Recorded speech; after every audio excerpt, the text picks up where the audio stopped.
A dosagem de ferro seria a quantidade de ferro que nós temos circulante na corrente sanguínea. Então nós temos a ferritina, que é o depósito de ferro, que está no fígado, e nós temos a dosagem de ferro, que é a quantidade circulante no nosso sangue.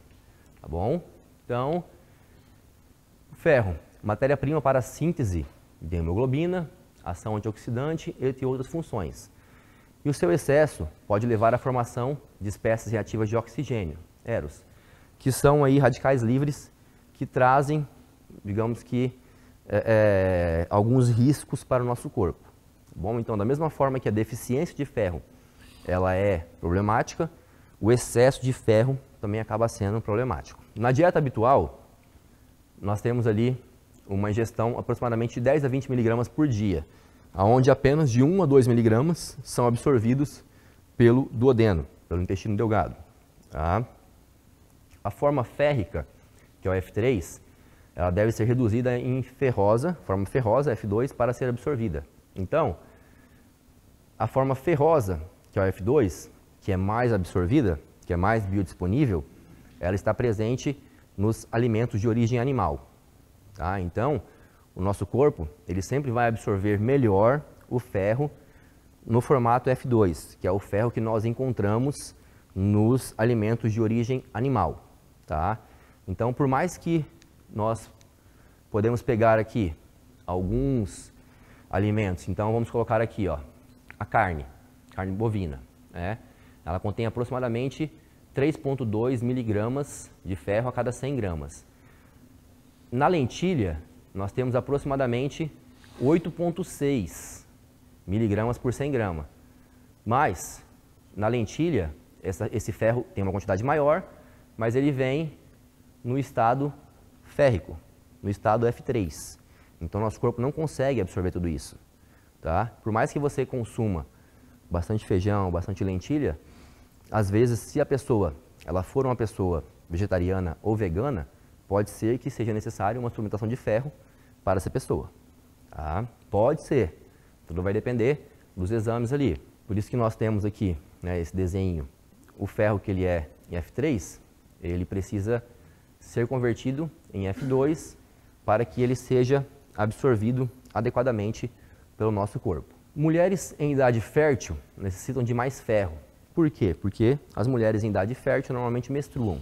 Né? E na menstruação, a mulher perde uma quantidade de sangue mensalmente. E isso faz com que a mulher tenha que, muitas vezes, ingerir mais ferro do que o homem. Por quê? Porque o homem não tem essa perda de sangue. A produção de células vermelhas demanda uma grande quantidade de ferro, de 20 a 30 miligramas por dia. Essa necessidade é suprida pela degradação das hemácias senescentes, hemácias velhas, pelas células do baço e do fígado, que foi o que eu acabei de explicar para vocês. Aqui nós temos esse quadrinho mostrando a presença de ferro nos alimentos e sua biodisponibilidade. Então, por mais que nós tenhamos aqui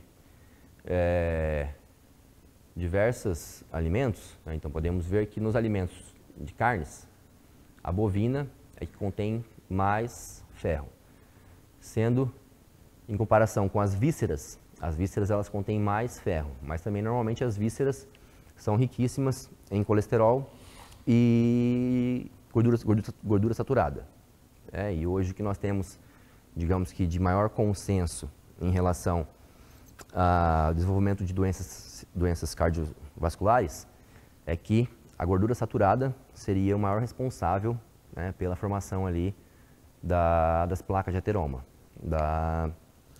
das plaquinhas de colesterol que vão se formando dentro dos nossos vasos sanguíneos. Então, gente, esse quadro aqui é apenas para exemplificar para vocês, né? Então, nós podemos ver aqui ó, que temos sim alguns alimentos vegetais ricos em ferro, tá?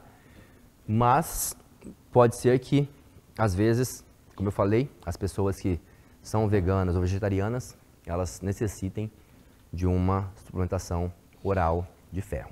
Tá? Não é lei, mas pode ser que sim. Os valores de referência em relação à dosagem de ferro, eles ficam aqui de homens de 65 a 175, feminino de 50 a 170 e de crianças de 50 a 120. Tá? Então, esse valor aqui deu 108, mas é muito mais adequado nós avaliarmos se é necessária a suplementação ou não através da dosagem de ferritina, tá? Por quê? Porque é o depósito. Então, se você, vamos colocar como exemplo, uma rede de lojas de suplemento. Essa rede, ela tem a loja física e ela tem um depósito. Então, pode ser que nessa loja, o normal é ter 10 pacotes de whey de cada marca. Mas, no momento, eu tenho ali 4 pacotes ou 5 pacotes, né? Visualmente está faltando, tá menos, mas por isso essa loja ela precisa comprar mais? Não, muitas vezes ela precisa o quê? Só pedir para o estoque mandar para ela. Então, o que vai determinar se é necessário comprar mais whey ou não? A quantidade que está em estoque. Por quê? Porque quando ela pede, do estoque vai para a loja, né? Do depósito vai até a loja. Então, esse depósito seria a ferritina. Então, é muito mais adequado nós avaliarmos a necessidade através da avaliação do depósito. Se eu for até o depósito e, antes tinha 50 pacotes de whey, agora eu tenho 10, 15 pacotes, aí sim eu vou comprar mais. Por quê? Porque está acabando. Então, é basicamente isso. A dosagem de ferro seria o que temos na loja, que é o que está circulante no sangue. E a dosagem de ferritina é aquilo que nós temos no depósito. Então, reflete diretamente os níveis de ferro estocados no organismo. Sua concentração declina precocemente nas deficiências de ferro. Então, nas deficiências de ferro, normalmente é mais comum nós vermos uma ferritina se reduzindo, ao invés de vermos uma anemia. Quando nós já pegamos no hemograma e já vemos uma anemia, possivelmente essa ferritina ela já estava com o estoque mais baixo por um bom período. Tá? Porque, normalmente, se for uma anemia ferropriva, uma anemia por deficiência de ferro, esse estoque de ferritina ele já vem se reduzindo antes de vermos a anemia no hemograma mesmo. Temos que entender o que? Existem outras patologias que dificultam o corpo a pegar esse ferro que está armazenado no fígado e trazer para a corrente sanguínea. Então, nós temos algumas patologias, principalmente as patologias mais inflamatórias. Então, indivíduos que apresentam doença autoimune, artrite, reumatismo, psoríase, ou indivíduos que estão realmente bem inflamados. Então, vamos colocar como exemplo obesos. Obesos, como nós sabemos, a obesidade ela é uma doença inflamatória.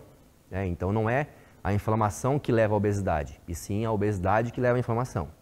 Tá? E nós sabemos que, se essa pessoa tiver um quadro bem inflamatório, ela pode ter níveis de ferritina elevados, mas o corpo não conseguir captar essa ferritina do fígado e trazer para o sangue. Então, é algo também que nós temos que ver. Nesses casos, nós vemos o quê? Uma concentração de ferritina elevada e uma anemia. A ferritina, ela auxilia no monitoramento da ferroterapia. Então, assim, o exame, digamos que gold standard, o exame considerado ouro para o monitoramento da suplementação de ferro é a ferritina. Por quê? Porque após começarmos essa suplementação de ferro, esse estoque de ferritina, ele precisa ir se elevando. Devemos lembrar o quê? Se a pessoa está com anemia, esse processo de elevação da ferritina vai demorar mais. Por quê? Primeiramente, então, a pessoa está com anemia e está com está com dosagem de ferritina baixa. Ao suplementarmos, esse ferro que é suplementado, ele vai ser destinado principalmente para a síntese de novas células vermelhas. Por quê? Porque eu estou com anemia, está precisando. Então, esse estoque, ele só vai ser reposto a partir do momento que essa deficiência da anemia for reposta. Então, é algo que pode demorar a se elevar a dosagem de ferritina. Agora, se a pessoa estava com um nível de ferritina ali, os níveis normais de ferritina para adultos varia ali entre 15 a 380 para homens e entre 15 a 200 para mulheres. Tá? Estes valores de referência são valores de referência baseados no desenvolvimento da anemia.